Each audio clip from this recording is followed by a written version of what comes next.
যদিও বা বর্তমান প্রেক্ষাপটে একজন মুসলিম ভালো থাকতে পারে না।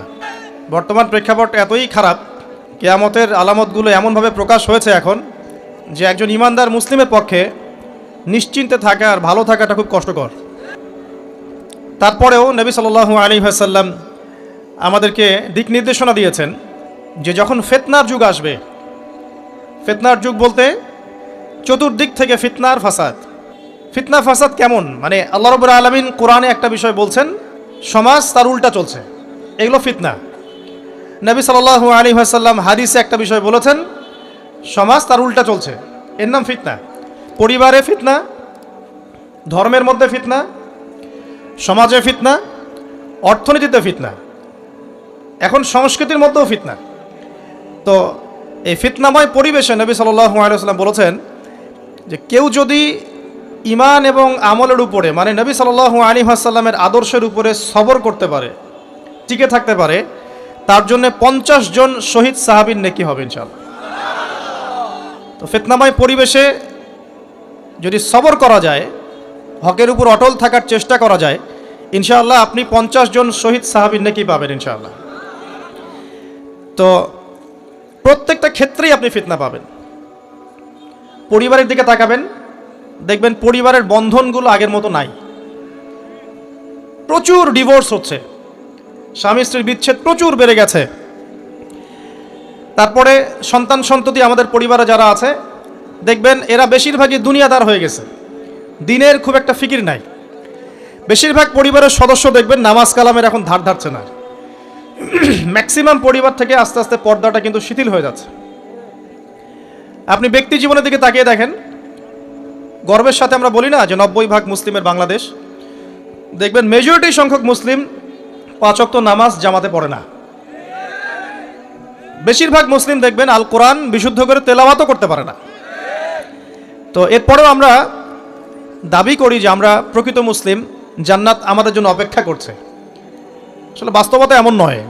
যারা কোরআন আমরা টুকটাক পড়তে জানি, তাদের মধ্যে কত পার্সেন্ট কোরআনের অর্থ বোঝে? এই আল্লাহ পাকের কিতাব আমার হাতে আছে, এই কিতাবের অর্থ কতজন বোঝে? এটা একটা চ্যালেঞ্জ। যারা কোরআন পড়তে জানি আমরা, তাদের প্রতি চ্যালেঞ্জ, দেখেন তাদের মধ্যে কত পার্সেন্ট মানুষ কোরআনের অর্থ বলতে পারবে। আর অর্থটা যে জানা জরুরি, এই বিষয়টাও আমরা এখন জনগণকে বোঝাতে ব্যর্থ হচ্ছি। কোরআনের অর্থটা যে বোঝাটা জরুরি, এটা বোঝাতেও ব্যর্থ হচ্ছে। কারণ আমরা সবাই প্রত্যেক হরফে 10 নেকি পেতে চাই। কোরআন তেলাওয়াত করলে প্রত্যেক হরফে 10 নেকি হবে, এই তো। তো এই কনসেপ্ট যখন আমার মাথায় ঢুকে গেছে, আমি ওখানে নিজেকে থামিয়ে দিয়েছি। অর্থ বুঝে গবেষণা করলে এবং কোরআন কেন্দ্রিক জীবন ব্যবস্থা গড়লে যে আরও বেশি নেকি হয়, এটা আমার মাথায় নাই। প্রত্যেক হরফে 10 নেকি তো আপনি পাবেন তেলাওয়াত করলে, কিন্তু অর্থ বুঝে এর ভিতরে ঢুকলে, গবেষণা করলে এর মূল স্বাদটা পাওয়া যায়, এটা আমরা বুঝতে পারছি না। দেখবেন বেশিরভাগ মানুষ কোরআনের অর্থটা জানে না। আবার আমরা যারা টুকটাক ভাঙাচুরো অর্থ জানি, তারা আবার দেখবেন কোরআনের সমস্ত আদেশ মেনে চলতে পারছি না এবং কোরআনের সমস্ত নিষেধও বর্জন করতে পারছি না। তো সমস্যা কিন্তু এখানেও থেকে গেছে। আবার কোরআনের ব্যাখ্যায় আছে হাদিস। তো এই হাদিসকে কেন্দ্র করে কোনো বিভ্রান্তির সুযোগ ছিল না, কিন্তু এখানেও আমরা বিভিন্ন জাল এবং মানে বানোয়াট হাদিসের উপর আমলও শুরু করেছি। হাদিসের নামে এমন অনেক কিছুই চলছে সমাজে, যেগুলোর সাথে হাদিসের কোনো সম্পর্ক নাই। আমি বলতে চাচ্ছি যে হাদিসের নামে আবার সমাজে এমন অনেক আমল চালু আছে, যেগুলোর সাথে আবার হাদিসের কোনো সম্পর্ক নাই। তো দেখুন, ধর্মের মধ্যেও সমস্যা থেকে গেছে। আবার আমরা সবাই মুসলিম, আমাদের সবার ইউনাইটেড থাকার কথা। মুসলিম একটা জাতি, তাদের আল্লাহ একজন, রাসূল একজন, কেবলা এক, তাদের সবার মধ্যে একটা ইউনিটির কথা ছিল। কিন্তু আমরা ধর্মতাত্ত্বিকভাবে এবং পলিটিক্যালি আমরা বিভিন্ন দলে বিভক্ত এবং আপোষের মধ্যে মিল মহব্বত কম।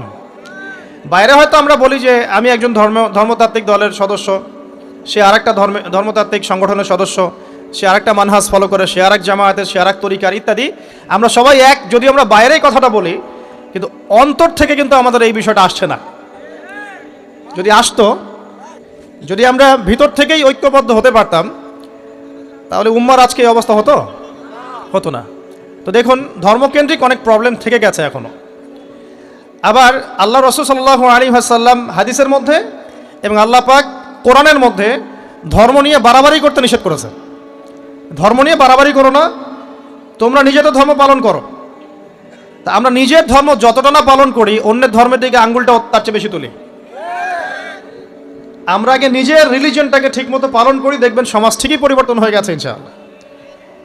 তো আমি একটা ধর্ম পালন করি বলে অন্য ধর্মের মানুষের প্রতি বিদ্বেষ পোষণ করতে হবে বা তাদের উপর ঘৃণার মনোভাব প্রকাশ করতে হবে, এটা আল্লাহ পাক শেখান নাই, তার রাসূল শেখান নাই। আল্লাহ এবং তার রাসূল কি শিখিয়েছেন? ইসলামের সত্য বিষয়টাকে আপনি সবার সামনে উপস্থাপন করবেন, যার ইচ্ছা হবে সে কবুল করবে, যার ইচ্ছা হবে সে অস্বীকার করবে। যার যার কবরের শেষে যাবে, যার যার হিসেব শেষে দিবে। চাপিয়ে দেওয়ার সিস্টেমটা ইসলামের মধ্যে নাই। এখন আসেন, পরিবারের আপনাকে ফিতনা কিছু বললাম। অর্থনীতির জীবনে যাবেন, ব্যবসা বাণিজ্যের মধ্যে যান, দেখেন বেশিরভাগ কালোবাজারি করছে, সিন্ডিকেট করছে, মজুদদার মাপে কম দিচ্ছে, জনগণকে ঠকাচ্ছে, করছে না? ইকোনমিক্যাল ফিতনা। তারপরে আপনি আরও দেখবেন ইকোনমিক সেক্টরে রিবা ভর্তি, সুদ। রিবা মানে কি? সুদ, রিবা দিয়ে ভর্তি। ঘুষ ছাড়া কাজ হচ্ছে না, ঠিক আছে? অন্যের সম্পদ আত্মসাৎ না করলে আমাদের পেটের ভাত হজম হচ্ছে না। তো এই যে দুর্নীতি বলেন, ঘুষ বলেন, রিবা বা সুদ বলেন, হ্যাঁ, তারপরে কালোবাজারি বলেন, কালো টাকা সাদা করার টেন্ডেন্সি বলেন, পাচার বলেন, সবগুলো অর্থনৈতিক ফিতনা। এগুলো হচ্ছে কি? অর্থনৈতিক ফিতনা। আর বিশ্বের ফিতনা তো পরে, ওটা তো বলার অপেক্ষা রাখে না। মানে বিশ্বের সবচেয়ে বড় ফিতনা ছিল দ্বিতীয় বিশ্বযুদ্ধ। তার আগে একটা হয়েছে প্রথম বিশ্বযুদ্ধ, যেখানে প্রায় কয়েক কোটি মানুষ মারা গেছে। আর সেকেন্ড ওয়ার্ল্ড ওয়ারে আরও বেশি মানুষ মারা গেছে। তো এখন বিশ্বকে ঠেলে দেওয়া হচ্ছে একটা থার্ড ওয়ার্ল্ড ওয়ারের দিকে। মানে যে কোনো সময় একটা তৃতীয় বিশ্বযুদ্ধের আশঙ্কা করছেন এখনকার যারা মিলিটারি অ্যাফেয়ার্স নিয়ে পড়াশোনা করেন, ওয়ার্ল্ড অ্যাফেয়ার্স নিয়ে পড়াশোনা করেন, তারা এগুলো বলতে পারবেন ভালো। তো বিশ্বকে একটা খাদ্য মন্দার দিকে ঠেলে দেওয়া হচ্ছে, বিশ্বকে একটা দুর্ভিক্ষের দিকে ঠেলে দেওয়া হচ্ছে। এবং মহামারীর মধ্য দিয়ে অলরেডি কিন্তু আমাদের বিভিন্ন দেশের ইকোনমিক অবস্থা ভালো না। তার উপরে খাদ্য সংকট, তার উপরে যে বৈশ্বিক যুদ্ধগুলো, আমদানি রপ্তানি বন্ধ হয়ে যাচ্ছে, তেল গ্যাসের দাম বেড়ে যাচ্ছে, জনগণ হাহাকার করছে। এই পলিটিক্যাল গ্লোবাল অ্যাফেয়ার্সের ফিতনা এগুলা। তা আপনাকে এই জন্যই প্রথমে আমি একটা কথা বললাম যে ফিতনাময় একটা পরিবেশে একজন মুমিন যার অন্তর্দৃষ্টি আছে, যে কোরআন এবং সুন্নাহ দিয়ে এই বিশ্বের এই রহস্যগুলো উদ্ঘাটন করতে পারে, সে ভালো থাকতে পারে না। তার মনটা সবসময় কিন্তু মানে ব্যাকুল থাকবে যে কিভাবে এইসব সমস্যা থেকে নিজে উত্তরণের পথ খুঁজতে পারি, আর আমার পরিবারকে বাঁচাতে পারি, আর আমার জনগণকে বাঁচাতে পারি।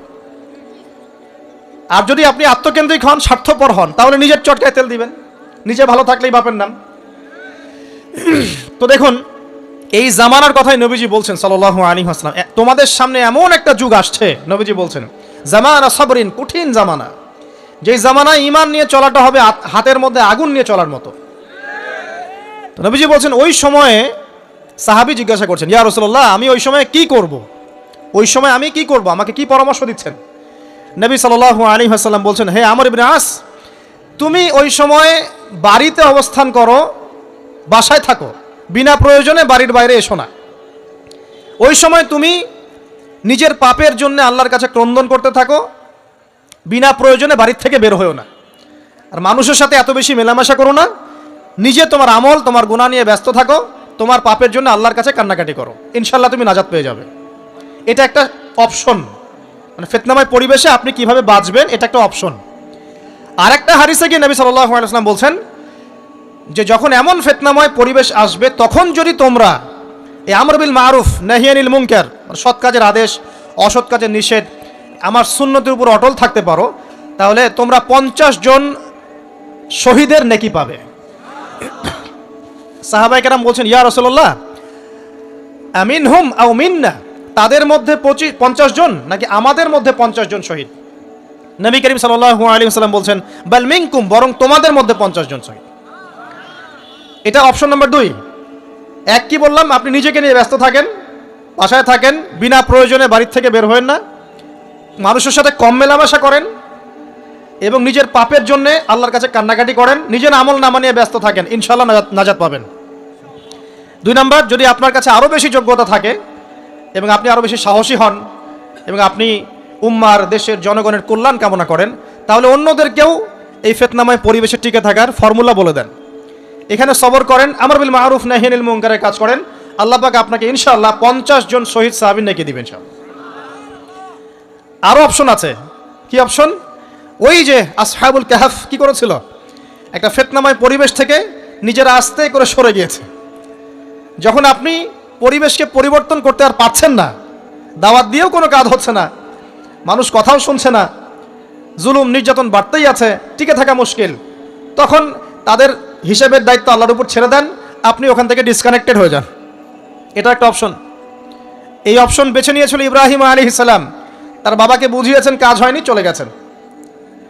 এই অপশন বেছে নিয়েছিল আসহাবুল কাহফ, সবাইকে বোঝাচ্ছে কাজ হচ্ছে না, তার রাস্তায় করে চলে গিয়ে গুহার মধ্যে রাত কাটানো শুরু করেছে। এমনও হাদিস পড়েছি আমি যে ফিতনাময় পরিবেশে সবচেয়ে সৌভাগ্যবান হবে ওই শ্রেণীর মানুষ যারা দেখা যাবে যে পাহাড়ি কোনো এলাকায় বা দূরবর্তী কোনো জায়গায় বসবাস করছে, যেখানে বৃষ্টিপাত হয়, গরু ছাগল মেষ বকরি এগুলো নিয়ে ওখানে চড়ায়, যখন আজানের সময় হয়, নামাজের ওয়াক্ত হয়, আজান দেয়, নামাজ পড়ে, দুনিয়ার ফিতনা থেকে এরা দূরে আছে, এরা সফল। এমনও হাদিস আছে। তো হয়তো আপনার কাছে মনে হচ্ছে না এখন ওই যুগ আসে নাই, কিন্তু আমি আপনাকে বলে দেই যে কোরআন এবং সুন্নাহর চোখ দিয়ে যদি আপনি দেখতে শেখেন এবং বর্তমান বিশ্বের প্রেক্ষাপটটা অ্যানালাইসিস করার যোগ্যতা আপনি অর্জন করেন কোরআন সুন্নাহর চোখ দিয়ে, আপনি বুঝতে পারবেন সেই সময় অনেক আগেই চলে এসেছিল। এখন ফিতনা এবং ফাসাদময় এই পরিবেশে আমরা কি করতে পারি, ছোট স্কেলে, বড় স্কেলে না, ছোট স্কেলে। আমি আজকে বড় বিষয় নিয়ে কথা বলতে আসি নাই, কারণ আমি চিন্তা করলাম যে আসলে প্রথমে যদি ব্যক্তিকেন্দ্রিক বিষয়টা ঠিক না হয়, বড় বিষয় আলোচনা করে কোনো লাভ নাই। আগে ব্যক্তি যদি ঠিক না হয়, বড় বিষয় আলোচনা করে আসলে কোনো লাভ নাই, আপনারা বুঝবেনও না, মাথার উপর দিয়ে চলে যাবে। এখন গ্লোবাল অ্যাফেয়ার্স নিয়ে কথা বলে খুব একটা ফায়দা নাই আপনাদের। এখন ইকোনমিক পুরো এই সুদভিত্তিক সিস্টেম আপনি চেঞ্জ করতে পারবেন না, এবং পুরো যে তাগুতি ব্যবস্থা আপনি চেঞ্জ করতে পারবেন না। আপনি কি করতে পারবেন? আপনি নিজেকে পরিবর্তন করতে পারবেন, আপনার পরিবারকে পরিবর্তন করতে পারবেন। এতটুকু আপনার পক্ষে এখন পর্যন্ত সহজ, ঠিক না? ঠিক কথা।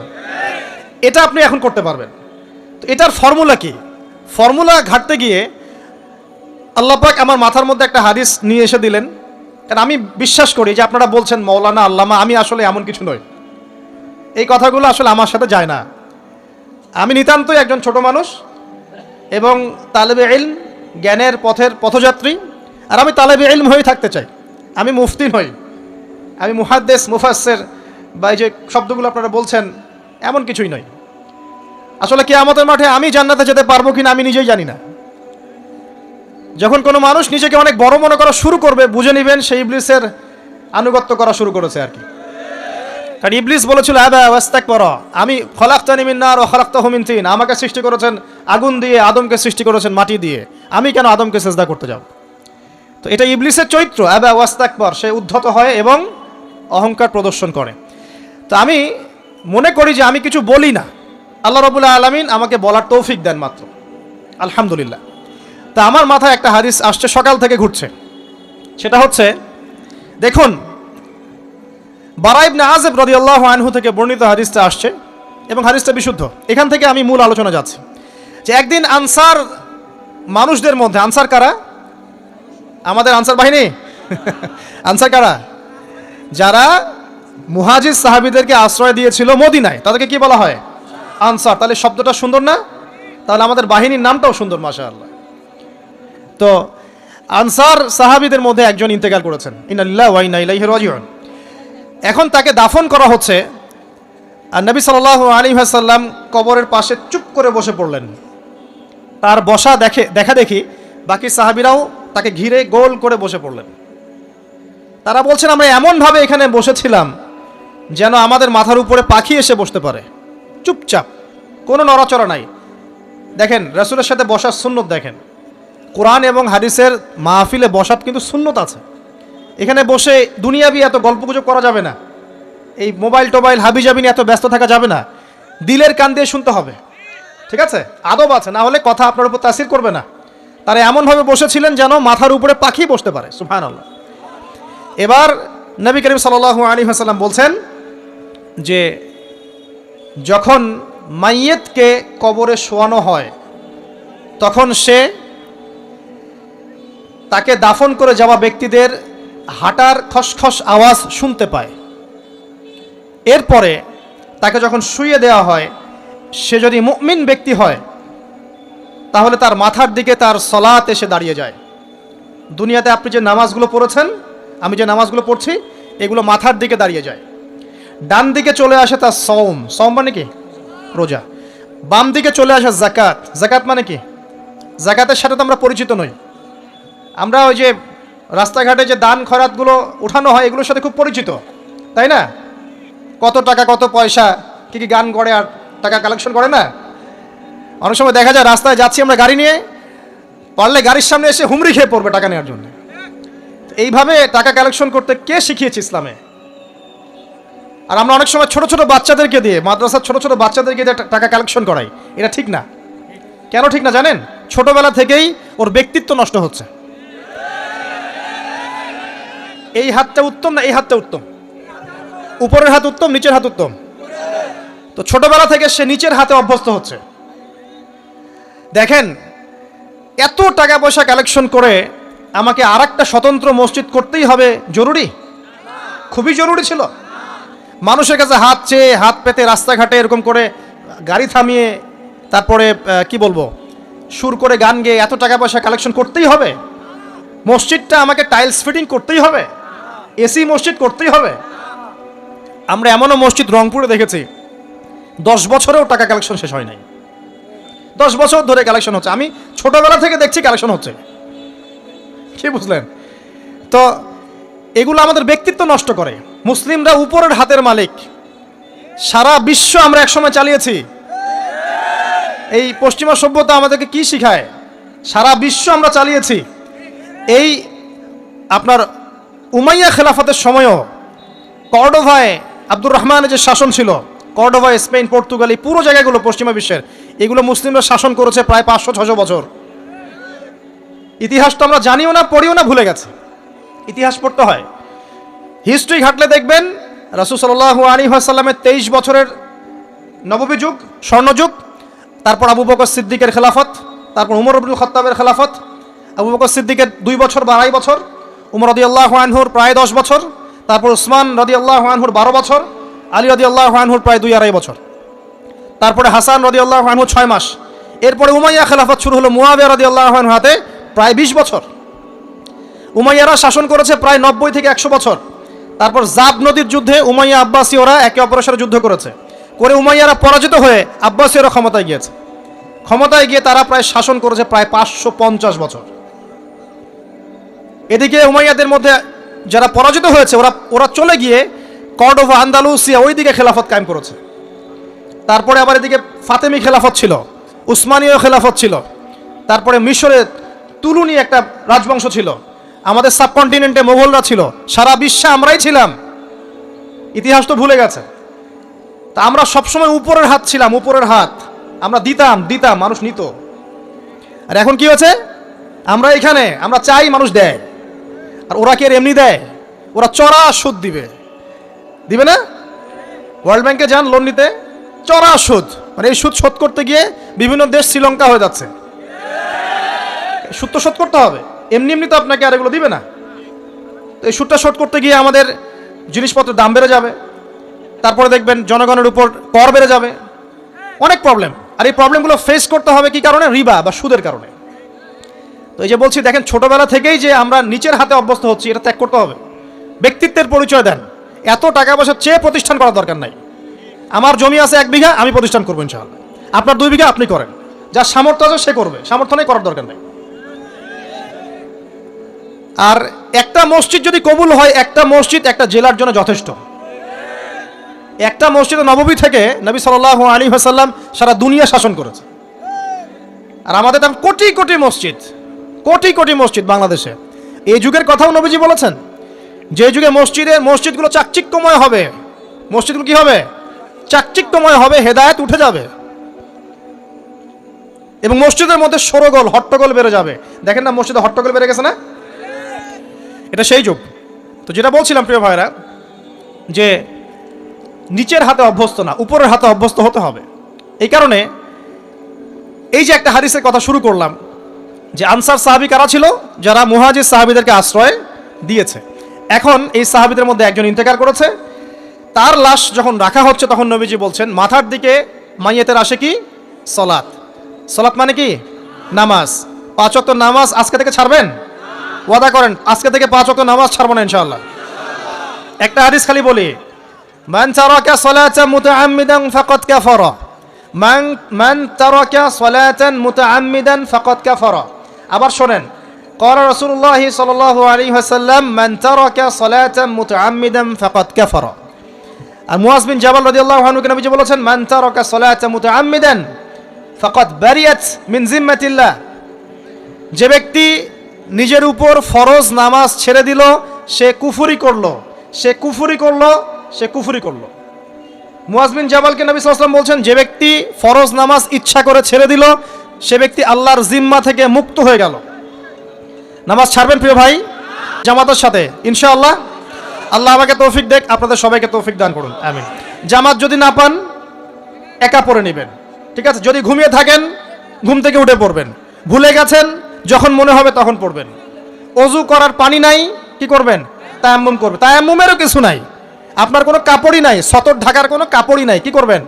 বসে বসে নামাজ পড়বেন ওই অবস্থাতেই। এটা কোনো মাফ নাই, মানে আপনার অজু করার কোনো পানি নাই, তায়াম্মুমের কিছুই নাই, কাপড়ও নাই সতরে, তখনও নগ্ন হয়ে বসেই নামাজ পড়তে হবে, মাফ নাই। যখন শোয়ানো হবে মাথার দিকে কি থাকবে? সলাত। তাহলে আমরা যারা ফরজ সলাত এখন আদায় করছি না আজকে তওবা করেন, বলেন আস্তাগফিরুল্লাহ আল্লাযী লা ইলাহা ইল্লা হুয়াল হাইয়ুল কাইয়্যুম ওয়া আতুবু ইলাইহি। হে আল্লাহ আমরা তওবা করছি, সারা জীবনে যত নামাজ পড়ি নাই এই সমস্ত নামাজ না পড়ার পাপ থেকে তোমার কাছে তওবা করছি, ঠিক আছে? এটা আস্তাগফিরুল্লাহর অর্থ নয়, আমি বাংলায় বললাম। আর যদি নামাজ কাজা করে আদায় করে দিতে পারেন আলহামদুলিল্লাহ, খুবই ভালো হয়। যদি নাও পারেন তাও এখন থেকে আর কোনো নামাজ বাদ দিয়ে না, আর বেশি বেশি নফল নামাজ পড়ার চেষ্টা করেন। আল্লাহ পাক তৌফিক ইনায়াত করুন। আসুন তারপরে ডান দিকে কি? সওম। সওম মানে কি? রোজা। রমজান মাসে রোজা রাখি সবাই তো মাশাআল্লাহ, আলহামদুলিল্লাহ। রমজান মাসে সওম রাখার পাশাপাশি বেশি বেশি নফল সওম রাখার ব্যাপারে অভ্যস্ত হওয়ার চেষ্টা করতে হবে। সবচেয়ে সেরা সওমগুলো হচ্ছে মাসের 3 দিন, আইয়ামে বীজের সওম, চাঁদের 13, 14 এবং 15 তারিখ। আর সপ্তাহে 2 দিন, সেটা হলো বৃহস্পতিবার এবং কি সোমবার। আল্লাহ পাক তৌফিক দান করুন, আমিন। এছাড়া আরাফার সওম আছে, আশুরার সওম আছে, ঠিক আছে? জিলহজ মাসের প্রথম 10 দিন রাখতে পারেন ইত্যাদি। এবার বাম দিকে কি? যাকাত। যেটা বলছিলাম যাকাতের সাথে আমরা খুব একটা পরিচিত নই, অথচ যাকাত একটা ফরজ ইবাদত। কেউ যদি নামাজ এবং যাকাতের মধ্যে পার্থক্য করে সে ব্যক্তি কাফের হয়ে যাবে। কেউ যদি মনে করে নামাজ আমি মানি যাকাত আমি মানি না তাহলে কাফের হয়ে যাবে। নিসাব পরিমাণ সম্পদ হলে প্রত্যেক মুসলিমের উপর যাকাত ফরজ, ঠিক আছে? এবং এই যাকাতই হচ্ছে আপনার ইসলামিক অর্থনীতির মূল ভিত্তি। যাকাত হচ্ছে ইসলামিক অর্থনীতির কি মূল ভিত্তি। তো যে কথা বলছিলাম প্রিয় ভাইরা, দেখুন যাকাত ইসলামিক অর্থনীতির মূল ভিত্তি। কিভাবে জানেন? ব্যবসা এবং যাকাত এটা কি করে? এটা একটা মার্কেটের মধ্যে সম্পদ ঘুরতে থাকে। আমি বুঝাচ্ছি আপনাকে। মনে করেন আপনি ব্যবসা করছেন এবং যাকাত দিচ্ছেন। যাকাত কারা দিবে? যারা যাকাতের নিসাব পরিমাণ সম্পত্তি রাখে, মানে কিছুটা ধনী তারা। তো তারা ব্যবসা করছে মাশাআল্লাহ। ব্যবসা যখন করে ব্যবসায় কি থাকে? লাভ থাকে, লস থাকে, লাভ থাকে, লস থাকে। লাভও হতে পারে আপনার, লসও হতে পারে। আর সুদে কি? শুধু লাভ, লস আছে, লস নাই। পার্থক্য বোঝেন। এখন ব্যবসা যখন আপনি করবেন এই টাকা বা মূল যে ক্যাপিটাল যেটা বলে অর্থনীতির ভাষায়, এটা মার্কেটের মধ্যে সার্কুলেট করতে থাকবে। আজকে আপনি ধনী, লাভ করেছেন, কালকে লস করবেন, এই ধন আরেকজনের হাতে চলে যাবে। সে আবার ব্যবসা করছে, সে লাভ করলে সম্পদ তার হাতে থাকলো, লস করলে আরেকজনের হাতে। মানে এই মানিটা, ক্যাপিটাল যেটা, এটা মার্কেটের মধ্যে ঘুরতে থাকে, ঘুরতে থাকে। আজকে কেউ ধনী, কালকে কেউ ধনী, আজকে কেউ ফকির, কালকে কেউ ধনী, এভাবে। এখানে আল্লাহ পাক যাকে ইচ্ছা হয় ধন দেন, যাকে ইচ্ছা হয় দরিদ্র করেন। এটা আল্লাহ পাক নিয়ন্ত্রণ করেন। আবার এর মধ্যে যারা ধনী হবে তারা আবার যাকাত দিবে। কাকে যাকাত দিবে? যে গরিব তাকে। এই কারণে অর্থনৈতিক সাম্য থাকবে এবং টাকা ক্যাপিটাল মার্কেটে সার্কুলেট করতে থাকবে। এটা হচ্ছে ইসলামিক ইকোনমিক্স। বুঝতে পারছি না মনে হয়। আর রিবাই কি হবে? রিবাই কোনো লসের চান্স নাই। মানে এখানে ধনী আরও ধনী হতে থাকবে, গরিব আরও গরিব হতে থাকবে, প্লাস যাকাতও দিবে না। তখন সমাজের একটা অংশ অনেক ধনী হবে আর একটা অংশ একদম মাটিতে পড়ে যাবে, কোনো ব্যালেন্স হবে না। এই কারণে বিশ্বের একটা অংশ ওই বিশ্বের একটা বড় অংশ যারা সুদখোর, যেখান থেকে সুদ এসেছে, ওইটা আস্তে আস্তে ধনী হয়ে গেছে এবং বিশ্বের বহু কান্ট্রি আস্তে আস্তে দারিদ্র্য সীমার নিচে চলে আসছে। এটা শুধু ব্যক্তির ক্ষেত্রেই নয়, এটা সমাজের ক্ষেত্রেই নয়, পুরো বিশ্বেটা হচ্ছে। তো এই হলো রিবা এবং ব্যবসা ভিত্তিক জাকাত ভিত্তিক ইকোনমিক সিস্টেমের পার্থক্য, বেসিক ডিফারেন্স। রিবার মধ্যে আল্লাহ পাক তার হাত উঠিয়ে নেন, আল্লাহ পাক সেখানে আর ইন্টারফেয়ার করেন না। ঠিক আছে, সুদ খাচ্ছ, তুমি তোমার মতো চলো এখন। আর ব্যবসা ভিত্তিক ইকোনমিক্স চললে আল্লাহ পাক সেখানে কাউকে ধন দিবেন, কারো কাছ থেকে নেবেন। আপনার ধন নিয়ে আমাকে দিবেন, আমার ধন নিয়ে আপনাকে দিবেন।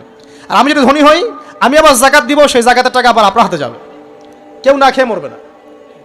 তো সামনে এই যে বলা হচ্ছে 2023 সাল, শুধু 23 সাল না, আমার অবজারভেশন 2026-27 পর্যন্ত একটা অর্থনৈতিক মন্দা চলতে পারে। বলবে কিছু কিছু লোক যে ভবিষ্যৎবাণী করতে যাওয়া, এটা ভবিষ্যৎবাণী নয়। আপনি বর্তমান সম্পর্কে খবর রাখেন না বলেই বর্তমানকে আপনার ভবিষ্যৎ মনে হচ্ছে। আমাদের অনারেবল মিনিস্টার যারা আছেন ওদেরকে জিজ্ঞাসা করেন, তাদেরকে জিজ্ঞাসা করেন, তারাও বলছেন যে 2023 সাল থেকে 26 সাল খাদ্যমন্দার মধ্যে যাবে। দেখেন নাই, তারা এই কথা বলছেন কারণ তারা বুঝতে পারছেন ওয়ার্ল্ডের অবস্থা ভালো না। এখানে একটা সলিউশন বলছি, ইচ্ছা হলে আপনি গ্রহণ করতে পারেন, ইচ্ছা হলে নাও করতে পারেন। আমার তো চাপিয়ে দেওয়ার কোনো ক্ষমতা নাই। ফাযাক্কির ইন্নামা আনতা মুযাক্কির, আপনি শুধু উপদেশদাতা। লাস্তা আলাইহিম বিমুসাইতির, আপনি কারো প্রতি দারোগা নন। কি উপদেশ? এই যে জাকাত, যেটা জাকাত, আমাদের জাকাত যেটা আসে, এটাকে একটু বড় পরিসরে কালেক্ট করার চেষ্টা করতে হবে। করে যদি আমরা সুষ্ঠু বন্টন করতে পারি গরিবদের মাঝখানে, ইনশাআল্লাহ কেউ খাদ্য অভাবে মারা যাবে না ইনশাআল্লাহ। আল্লাহ পাক আমাদেরকে বোঝার তৌফিক দান করুন। এর পাশাপাশি তারা যেটা বলেছেন, ইকোনমিক সেকশনের লিডার যারা আছে তারা যেটা বলছেন এটা ঠিক বলছেন। তারা বলছেন কৃষিভিত্তিক অর্থনীতির কথা বলছেন, এটার সাথে আমি 100% একমত। কারণ আল্লাহ পাকের কোরআন, এই কোরআনের মধ্যে বেশিরভাগ যে অর্থনীতির কথা এসেছে তা হচ্ছে কৃষিভিত্তিক অর্থনীতি। এটা কি জানেন? হয়তো জানেন না। কোরআনে যত ইকোনমিক সিস্টেমের কথা আসছে তার মধ্যে সবচেয়ে বেশি এসেছে কৃষিভিত্তিক অর্থনীতির কথা, তারপর ব্যবসা এবং জাকাত। অতএব তারা ঠিকই বলেছেন, দেশের যারা ইকোনমিক সেকশনে গবেষণা করছেন তারা ঠিক কথাই বলেছেন যে কৃষিভিত্তিক অর্থনীতি হচ্ছে আমাদের অর্থনৈতিক মন্দা দূর করার অন্যতম উপায়। ঠিক বলেছেন, আমি একমত। তো জাকাত যেটা কথা বলছিলাম, বাম দিকে জাকাত আসবে, তো জাকাত আমরা দিব তো ইনশাল্লাহ ভাই। যাদের শোনেন, বাংলাদেশে এমন অনেক শিল্পপতি আছে যাদের একজনের জাকাতের টাকা দিয়ে একটা গ্রাম চলতে পারে। আর জাকাতের টাকা কিন্তু শুধু এক বছরে আসবে না, প্রতি বছরেই ঘুরে ঘুরে আসবে। মনে করেন যে আপনাদের এলাকার মধ্যে অনেক বিত্তশালী আছেন, আমি দোয়া করি মন থেকে আল্লাহ পাক বিত্তশালীদের অন্তরটাকে নরম করে দিক এবং ওসমান রাদিয়াল্লাহু আনহুর মতো দানশীল করে দিক। আমরা দোয়া করি, আমরা কারো খারাপ চাবো, সবার জন্য হেদায়েতের দোয়া করব। টাকা থাকতে তো সমস্যা নাই, কিন্তু টাকা থেকে যদি উসমান রাদিয়াল্লাহু আনহু হতে না পারলাম তাহলে সমস্যা। টাকা থাকতে কোনো সমস্যা নাই, ধন আপনাকে আল্লাহ দিতেই পারেন। এই ধনটাকে উসমান গনি রাদিয়াল্লাহু আনহুর মতো আল্লাহর পথে বিতরণ করে দেন, ইনশাআল্লাহ আল্লাহ পাক আপনাকে জান্নাতুল ফেরদৌস দান করবেন ইনশাআল্লাহ। তো অনুরোধ থাকবে, দেখেন আপনারা যদি একটা এলাকার জাকাত কালেক্ট করতে পারেন, মনে করেন কথার কথা এখানে কিছু মেয়ে আছে যারা খারাপ পথে পা বাড়িয়েছে, আমার কথা বুঝতে পারছেন? আচ্ছা, এরকম পল্লী অনেক জায়গায় আছে না? এক বছরের জাকাতের টাকা দিয়ে সমস্ত যৌনপল্লীর মেয়েদেরকে কাজ দেওয়া সম্ভব, কর্মে আনা সম্ভব। ওদেরকে কাজের ব্যবস্থা করে দেন, ওরা কাজ করবে না ইনশাআল্লাহ। কোনো মেয়ে এই কাজ করতে চায় না আমার মতে। কোনো মেয়েই চায় না যে ইজ্জত বিক্রি করে খাবো, কোনো মেয়ে চাবে? কখনো চাবে না। ওকে আপনি ভালো কাজের ব্যবস্থা করে দেন এই জাকাতের টাকা দিয়ে, দেখবেন ইনশাআল্লাহ সে ওই খারাপ পথ ছেড়ে দিয়েছে। অনেক দেখবেন দরিদ্র মানুষ আছে যে পড়াশোনা করার কোনো সুযোগ নাই, টাকা পয়সা নাই, পড়াশোনা করতে চায় কিন্তু টাকা পয়সা নাই, দিনের জ্ঞান অর্জন করতে চায়, দেশকে কিছু দিতে চায়, টাকা নাই। তাকে আমরা হেল্প করতে পারি না? পারি। অনেক মানুষ আছে মাদক দ্রব্য বিক্রি করছে, তাকে বুঝান, দিনের হেদায়েত দেন যে ভাই আমি তোমাকে আরো ভালো চাকরি দিব, ভালো ব্যবসা দিব, তুমি ছাড়বা কিনা? বলবো আমি ছেড়ে দেবো ইনশাআল্লাহ। বুঝালে ছেড়ে দেবে ইনশাআল্লাহ। এই যে মেগা প্রজেক্ট যেটা কথা বলি আমরা, আত্মোন্নয়নমূলক বলেন, যুব উন্নয়নমূলক বলেন, বা কান্ট্রি ডেভেলপমেন্টের কথা বলেন, এখানে জাকাত একটা বড় শক্তি হতে পারে। তবে এটাকে সুষ্ঠুভাবে কালেক্ট করতে হবে এবং জাকাতের যে 8টা খাত আছে এই খাতগুলোতে সুষ্ঠুভাবে বন্টন করতে হবে। অমুসলিমদেরকেও জাকাত দেওয়া যায়, জানেন? অমুসলিম যদি কেউ থাকে, দরিদ্র, তাকেও জাকাত দিয়ে সহযোগিতা করা যায়। আমরা সহযোগিতা করি না বলেই তো যে পশ্চিম থেকে লোকজন এসে সহযোগিতা করে খ্রিস্টান বানাচ্ছে এখন সবাইকে। আরো বাড়বে দিন দিন, দেখেন। আমরা তো সহযোগিতা করছি না। আপনার পাশে আপনার প্রতিবেশী না খেয়ে মারা যাচ্ছে, আপনি যাচ্ছেন না। এখন তো অন্য কেউ এসে যদি সাপোর্ট করে, ও তো তার দলেই ভিড়বে তখন, স্বাভাবিক। এটাই হচ্ছে এখন। আল্লাহ বোঝার তৌফিক দান করুক আমাদের। বাম দিকে মাইয়াতের থাকবে কি ভাই? জাকাত। তারপরে পায়ের দিকে চলে আসবে তার আত্মীয়তার সম্পর্ক রক্ষার ইবাদত, তার এই যে অন্য দান সৎকা, তার নফল আমল, তার তাসবিহ তাহলিল, তার কোরআন তেলাওয়াত ইত্যাদি পায়ের দিকে চলে আসবে। এখানে একটা হাদিস এসেছে, সূরাতুল মুলক যে ব্যক্তি রাতের বেলা তেলাওয়াত করবে, কোন সূরা ভাই? তাবারাকাল্লাযী বিয়াদিহিল মুলক ওয়া হুয়া আলা কুল্লি শাইইন কাদির। এই সূরা যে ব্যক্তি রাতের বেলা করে তেলাওয়াত করবে, ইনশাআল্লাহ সূরা মুলক ও কবরে তার সাথে থাকবে এবং কবর আযাব থেকে সূরা মুলক তাকে বাঁচাবে ইনশাআল্লাহ। আমি বুঝাচ্ছি যে কি অবস্থাটা হবে। এবার দুজন ফেরেশতা মাথার দিক থেকে আসবেন, আসতে চাইবেন, সালাত বলবে এখান দিয়ে আসা যাবে না, এদিক দিয়ে আসা যাবে না। ডান দিক দিয়ে আসতে চাইবেন, এদিক দিয়ে আসা যাবে না। বাম দিক দিয়ে আসতে চাইবেন, যাকাত বলবে এদিক দিয়ে আসা যাবে না। পায়ের দিক দিয়ে আসতে চাইবেন, আমলগুলো বলবে এদিক দিয়ে আসা যাবে না। তখন যাই হোক, তারা আসবেন। এটা কথা কি? এটা কথাটা হচ্ছে যে সলাতের গুরুত্ব, মানে সে সলাত আদায় করেছে, সে আমার হক আদায় করেছে, আমি তার পক্ষে আছি, এটা পক্ষে বোঝাচ্ছে। রোজা বলবে আমি ওর পক্ষে আছি, তাকে আপনি কোনো শাস্তি দিবেন না, আমি তার পক্ষে আছি। আপনারা দুজন তাকে শাস্তি দিবেন না, আমি যাকাত তার পক্ষে আছি, এটা পক্ষে থাকার কথা। তারপরেও তারা আসবেন, চোখগুলো হবে নীল এবং কালো বর্ণের, নীলাপ চোখের, কালো। মুনকার নাকি উঠে বসিয়ে দেওয়া হবে। এবার তিনটা প্রশ্ন। প্রথমে প্রশ্ন হচ্ছে কি, মান রব্বুক, তোমার রবকে? তখন মুমিন বান্দা বুক ফুলিয়ে বলবে রব্বি আল্লাহ, আমার রবকে আল্লাহ। পৃথিবীতে যে ব্যক্তি আল্লাহর সাথে শিরিক করে নাই, আল্লাহ তাওহীদের উপর থেকেছে এবং তার উপরে মৃত্যুবরণ করেছে, ইনশাআল্লাহ সে ব্যক্তি এর উত্তর নির্দ্বিধায় দিতে পারবে ইনশাআল্লাহ। আর দুনিয়াতে যে বা যারাই আল্লাহর সাথে শিরিক করবে, আল্লাহর সাথে শিরকের পাপে লিপ্ত হবে, ওই অবস্থায় মারা যাবে, তাওহীদের উপর থাকবে না, কোশ্চিনকালেও মান রব্বুক উত্তর দিতে পারবে না। তারপরে প্রশ্ন হয়ে যাবে মা দিনুক, তোমার দিন কি ছিল? মুমিন বান্দা উত্তর দিবে কি, দীনই আল ইসলাম, আমার দিন ছিল ইসলাম। এখানে শুনে রাখেন, পৃথিবীতে যারা ইসলামকে পরিপূর্ণরূপে পালন করবে তারাই এই উত্তর দিতে পারবে ইনশাআল্লাহ। যারা ইসলামকে ঠাট্টা বিদ্রুপের হাসি তামাশার পাত্র বানিয়েছে, মন চাইলে কিছু করি, মন চাইলে কিছু করি না, সহজগুলো একটু আমল করি, বাকি কিছুর আমল ধারি না, হ্যাঁ, নামাজ পড়ি, সুদ ছাড়তে পারি না, ঠিক আছে, বছর বছর ওমরা করি, এদিকে ঘুষ দুর্নীতি ছাড়তে পারি না, ইসলামকে ঠাট্টা তামাশার পাত্র বানিয়েছে, এরা কোশ্চিনকালে উত্তর দিতে পারবে না মা দিনুক, দিনে উদখুলু ফিস সিলমি কাফা, পরিপূর্ণরূপে ইসলামে প্রবেশ করতে বলেছেন আল্লাহ রাব্বুল আলামিন। যারা পরিপূর্ণরূপে ইসলামে প্রবেশ করবে এবং ইসলামের প্রতিটা মৌলিক বিধান মেনে চলবে, ইনশাআল্লাহ তারা এর উত্তর দিতে পারবে। এরপরে আসবে তৃতীয় প্রশ্ন, নবী সাল্লাল্লাহু আলাইহি ওয়াসাল্লামকে দেখানো হবে। যখন দেখানো হবে তখন সূর্য যখন ডুবে যায়, যে দৃশ্যটা আমরা দেখতে পারি না, ওই দৃশ্যটা ভেসে উঠবে এবং মুমিন বান্দা অস্থির হয়ে যাবে, বলবে আমাকে ছেড়ে দাও, আমি নামাজ পড়বো। সুবহানাল্লাহ। কারণ তার কাছে মনে হবে যে আসরের ওয়াক্ত হয়ে গেছে, আসরের ওয়াক্ত হয়ে গেছে, আসরের ওয়াক্ত চলে যাচ্ছে, আমাকে নামাজ পড়তে হবে। চিন্তা করেছেন? ওই যে একটা হাদিস আছে না, যে 7 শ্রেণীর মানুষকে আল্লাহ রাব্বুল আলামিন আরশের ছায়া দিবেন।